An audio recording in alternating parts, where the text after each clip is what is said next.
Hey, what's up? Matt Wyatt here. Time for one big play, this time from the Florida-Tennessee game last year. If you know anything about that game, you already know what play it is. All right, here it is. Guy up top gets free on the last play of the game and just gets behind the defense. Frank says a nice job, step up, extend it. He's 63 yards away from the goal line when he throws it about 65 in the air, and you got the game winner, Hail Mary. What a play, right? Game winner, scramble around, throw it 65 yards in the air, catch it in the end zone on a play you snap with 9 seconds left, but you didn't, they didn't necessarily line up in a Hail Mary formation. So Tennessee's thinking, well, we're going to go traditional defense here because they're going to try to run one play and then run one more. So Tennessee was not necessarily thinking, get behind us. They're going to throw it in the end zone. I think Tennessee, as we go back and look at it, they lined up thinking they're going to try to complete one underneath, get out of bounds, then run one more because they're so far away. Bad move. All right, first thing on this play, 9 seconds left. There's a chance it could be the last play, or they could try to run two. And because they are 63 yards away, what happened here is mentally, Tennessee is taking an approach of, well, they can't get there in one play. They can only get there in two. They've got to. So defensive alignment, let's take a look at that as it relates to what they're thinking. Florida lines up in 3-by-1. One receiver to the boundary, 3 to the field. Again, Tennessee defensively, you can tell by this alignment, they're thinking that Florida's going to have to run 2 plays in the last 9 seconds. They obviously didn't have to. But so let me explain that. Defensively, look, 4 down linemen, and then, 2 underneath. It's basically nickel, or you could call it 3 underneath if you want to include him as a linebacker. But what they've done is this safety who's lined up here into the boundary is responsible for that deep half of the field. These other 2 guys are responsible for a quarter of the field deep. So you got half and then quarter and quarter responsibility in the coverage. The thing about that is, again, this is a standard defensive package in normal down and distance where that corner is going to be up, this corner is going to be off deep, safety deep, and then another safety deep responsibility. It's a normal deal. And look at the alignment.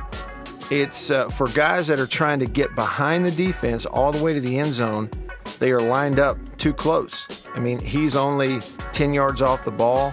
Here's one that's 11 or 12 off the ball on the snap. And they don't have enough cushion to defend against that deep throw. It's not a true Hail Mary, but the alignment kind of gets them to begin with. Okay, then the next thing, let's look at the protection for Florida on the offensive line, because there's a little bit of a breakdown that affects the play. Tennessee is rushing 4. 1, 2, 3, 4. And what they do in the middle is twist. They bring the tackle across, bring the other tackle behind, and then you're one-on-one on the outside. Both ends are pass rush on the outside. So there's a leak here. The guy who comes across to make room for the twist leaks through to pressure the quarterback here, and then there's pressure on the outside as well. So watch that protection.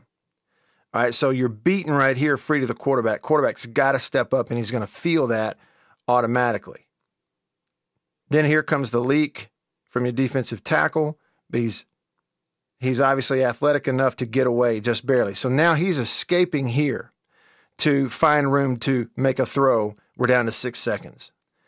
I believe if the protection had withstood and you had this really clean pocket, he's standing here, and I believe he hits this tight end, who's the third man inside coming across. He would see him clearly. He's wide open. He probably catches the football, goes and gets out of bounds, and you have time to run one more play. But because he's moving this way, he can't throw it back across here and really can't see it.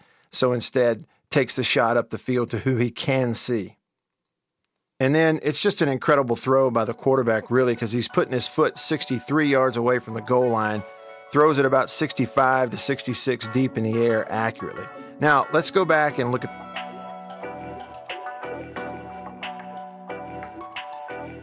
the design on the play is this: the single receiver who gets the hard corner with the safety on top. I believe it's a read against the coverage. When he sees it, he's going to inside release and get vertical and try to get behind that safety. I believe that's a pre-snap read alignment.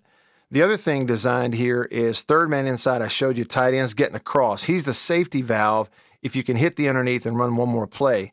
outside, they're trying to hook up in front of this corner and hold him so that number 2 can widen and still get vertical and get some space. And what happens?